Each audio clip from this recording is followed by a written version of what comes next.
The 5 greatest emperors of the Roman Empire. Imagine an empire that spanned half the world, where legions carried the iron will of a single ruler. The Roman Empire is a colossus of the ancient world, rising thanks to brilliant strategists, ruthless reformers, and charismatic tyrants. But who was the greatest of them? Who left behind a legacy that has survived the ages? In this video, we will reveal the 5 greatest emperors of Rome, whose names are still whispered in the corridors of history. You will learn who changed the course of human civilization, who destroyed the old order, and who built eternity from stone, sword, and wisdom. Each has its own dark side, its brilliant victories and shocking secrets that you have definitely not heard about. Stay with us until the end, because number 1 will surprise even history buffs. Don't forget to subscribe so you don't miss other great discoveries and hidden truths from the past. Here we don't just tell stories, we uncover legends. Constantine the Great is the emperor who not only changed the Roman Empire, but also rewrote the very essence of its existence. When he came to power in 306, Rome was still a pagan state with brutal persecution of Christians. But within a few decades, Constantine would become a symbol of a religious turning point and a new era. In 313, he issued the famous Edict of Milan, which legalized Christianity and put an end to bloodshed in the name of faith. This was more than a political step, it was a civilizational manifesto. It granted freedom of conscience to millions of people, and with it a new moral foundation for the entire empire. But Constantine went even further. He did not just change religion, he changed the geography of power. In 330, he founded Constantinople, a majestic capital on the banks of the Bosphorus, which was to become the new heart of the empire. A city that combined East and West, paganism and Christianity, the old power of Rome and new spirituality. He actually moved the center of influence from west to east, paving the way for the future Byzantine Empire. It is not for nothing that Constantine is revered as a saint equal to the apostles. He convened the First Council of Nicaea in 325, where the foundations of the dogmas of the Christian faith were laid. And although he himself was baptized only before his death, his policies had already managed to change the course of history forever. Constantine the Great is the emperor who transformed a pagan military machine into a Christian state. He is a bridge between 2 eras, a symbol of the transformation of the empire from gladiatorial arenas to cathedrals. His name will remain in history not only as an emperor, but as the architect of the spiritual world of Europe. Marcus Aurelius is an emperor who was revered not only for his wise rule, but also for his greatness of spirit. He was not just a ruler, he was a philosopher on the throne. The last of the 5 good emperors, Marcus left behind a legacy that combines strength, intelligence, and unwavering faith in virtue. His reign began in 161, at a time when the empire was no longer as stable as before. Barbarian tribes were approaching on the northern borders. Instability was spreading in the provinces, epidemics were spreading. And despite this, the philosopher-emperor adhered to the principles of Stoicism, self-discipline, dignity, service to duty. In battles against the Marcomanni and Sarmatians, Marcus Aurelius did not hide behind the backs of the legionnaires. He personally led the army, spent years in military camps, wrote his famous Meditations, a work that became a spiritual guide for many generations. These records are deep philosophical reflections of a man who sees death, loss, cruelty every day, and despite everything does not betray himself. He did not strive for fame. He did not allow luxury to corrode his character. He remained faithful to the idea that the emperor should be a model for citizens, not out of fear but out of respect and moral authority. His personal modesty, asceticism, focus on service, rare traits for a ruler of that era. Despite constant wars, he tried to reform finances, supported educational institutions, art and philosophical schools. He believed that true power is not a sword and not gold, but wisdom and inner firmness. Marcus Aurelius became a symbol of the era that faded away with him. His death in 180 ended the golden age of Roman good emperors. After him came Commodus, his son, but it was a completely different story. Luxury, tyranny, decline. Today, Marcus Aurelius is not just a page from a textbook. He is the image of a philosopher who proved that even at the highest peak of power, one can remain a person true to reason, honor, and mental balance. Nero is one of the most controversial and famous names in Roman history. For some, he is a monster in human form. For others, a tragic figure crushed by the burden of power and his own demons. He ruled at a time when Rome was on the verge of greatness and degeneration, and he himself became the living embodiment of this border. Having become emperor at the age of 17, Nero initially seemed to be the hope for Rome. He was charismatic, educated, interested in music, poetry, and theater. The first years of his reign, supported by the philosopher Seneca and the prefect Burrus, were marked by a certain stability. But very quickly, darkness enveloped the throne. The fire of 64 AD became the loudest episode of his life. The flames engulfed most of Rome's districts, and the city burned for 6 days. Rumors began to spread among the crowd that it was Nero himself who ordered the city to be set on fire in order to sing the tragedy in his own epic. It was said that in those days he played the lyre and sang about the fall of Troy, while the fire consumed the capital of the empire. This image, the emperor singing while his city was dying, became a symbol of the madness of power. But for all his tyranny and eccentricities, Nero was deeply immersed in art. He performed on stage, competed in musical competitions, even toured Greece. He considered himself a great poet and actor, dreamed that the people would love him not as a ruler, but as an artist. And this was his curse. Rome expected strength, wisdom, justice from Caesar, and received a capricious aesthete with a craving for the stage and fame. His cruelty grew over time. He killed his mother Agrippina, and later, his wife. He punished senators, confiscated the estates of the nobility, suspected everyone of treason.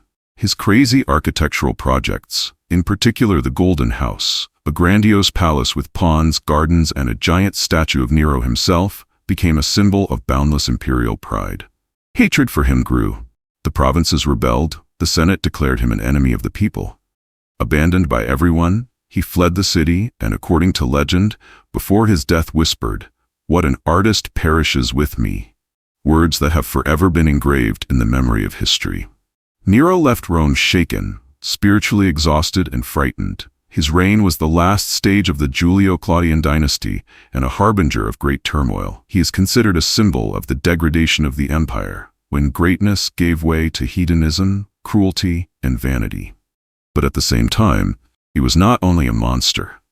There is a dramatic tragedy in his image. A man who could not withstand the power of the throne, who loved poetry more than war, and paid for it with everything. Trajan is an emperor whom Rome never forgot. His name became synonymous with the ideal ruler, and his reign was a golden age of power, prosperity, and justice.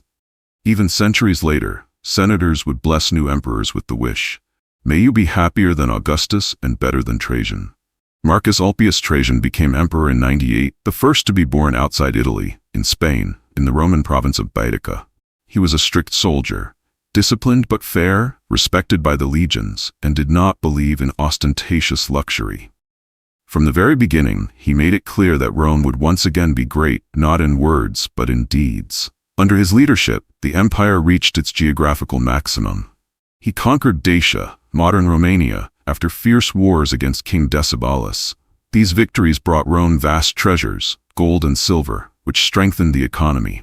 It was thanks to these resources that he was able to implement grandiose architectural projects: the Forum of Trajan, a huge basilica, libraries, and of course the famous Column of Trajan, which still stands in Rome today, like a silent witness to his exploits. But Trajan was not only a conqueror. He was a reformer and defender of the common people. He introduced a program to help poor children, created food banks, developed infrastructure, built roads, bridges, aqueducts throughout the empire. His rule was not intimidated or paranoid. Like many other emperors, he openly communicated with the Senate, respected the laws, and acted as a true statesman. His humanity was especially striking. He did not seek deification, did not put himself above the law, did not build a cult of personality. On the contrary, he lived modestly, maintaining the lifestyle of a soldier, not distancing himself from the people. His last great campaign against Parthia did not end in victory. While returning from the expedition, he fell ill and died in 117. But his legacy survived the centuries. His adopted son Hadrian inherited an empire already strengthened, expanded, and powerful. Trajan remained in history as the embodiment of a true emperor, brave, just, far-sighted. He did not pursue tyranny, did not abuse power, but served it. His image is a reminder that even at the peak of power, one can remain human. That is why the name of Trajan is forever engraved in the heart of Rome as the name of the great. Augustus was not just the first emperor of Rome. He was the architect of a new era, the one who built a brilliant empire from the ruins of the Republic, which was based not only on the sword, but also on ideas, stability, and peace.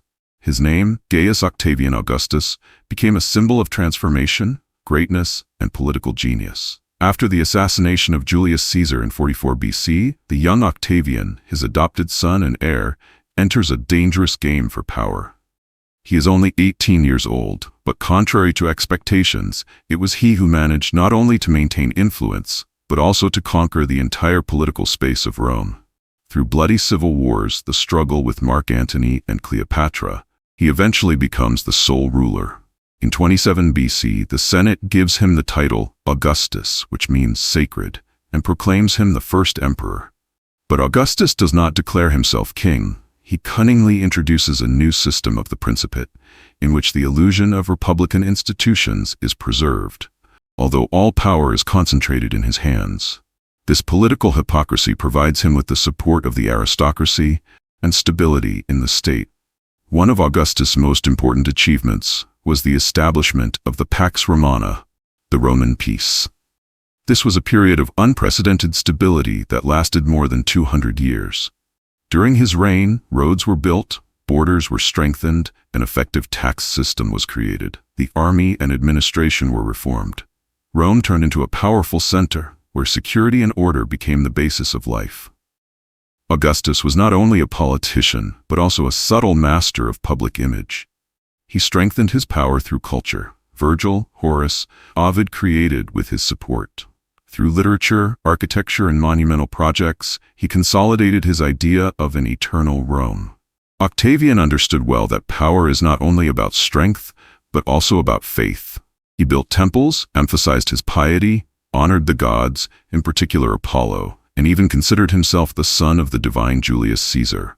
His image as an emperor was carefully constructed. He was not a dictator, but a father of the people, a wise leader, the one who brought peace.